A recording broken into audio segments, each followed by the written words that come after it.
how hard will it be for the diverse API community to reach a consensus on immigration?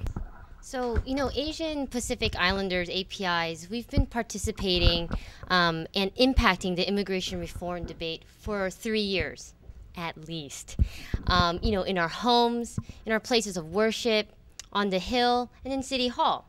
So as a multifaceted, as a multi-hued bunch, I think that we've been able to really hash out and come to a general consensus as to what the principles of immigration reform are.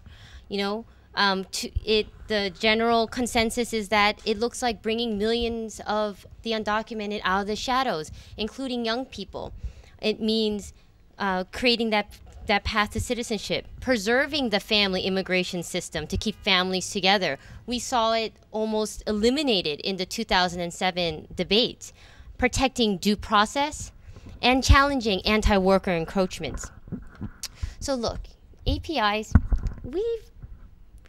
our unique experiences have in many ways actually pushed a broader agenda for immigrant rights, whether we're looking at immigrant integration, due process, and others, because, face it, we're a minority within a minority. And you can just listen to the stories. We've heard a lot of beautiful stories tonight.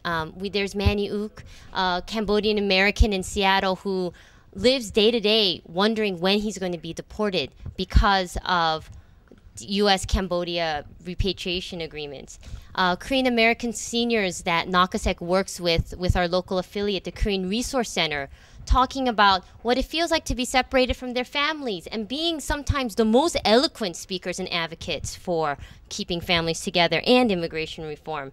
And then there are the thousands of undocumented Korean American students that we've been working with across the country who have been unable to access in-state tuition when it's provided in their state, or sometimes they're just downright denied admission to public institutions of higher learning. So, keeping in mind our rich or vibrant contributions, I do want to say that speaking in unity, though, doesn't mean that voices of accountability and communities should be discouraged and hushed away. I was just hearing someone asked, oh, is immigration reform happening, right? What are the signs? Well, I think the signs of immigration reform reemerging as a national issue are here. One good sign is that the first 10 bills introduced in the Senate, one of them was a symbolic placeholder for immigration reform.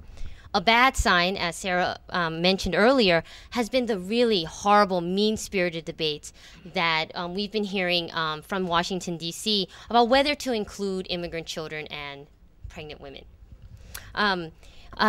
Immigration reform, our time is now. Asian Americans have been in the debate. They're impacting the debate, and we're not going anywhere. Just for people's reference, I passed out a document. It says National Sign-On Letter for Immigration Reform. This is actually one of the first national actions happening now, initiated by community organizations, advocacy groups, faith and labor, and business, to send a message to President Obama to take action in the first 100 days to put a moratorium on the raids, among other administrative actions, and to also prioritize immigration reform in the first year. It was an organizational sign-on, so I know some people have asked, oh God, I want to sign on. That's great. You should in your mind. But the deadline was actually today, and it was for organizations.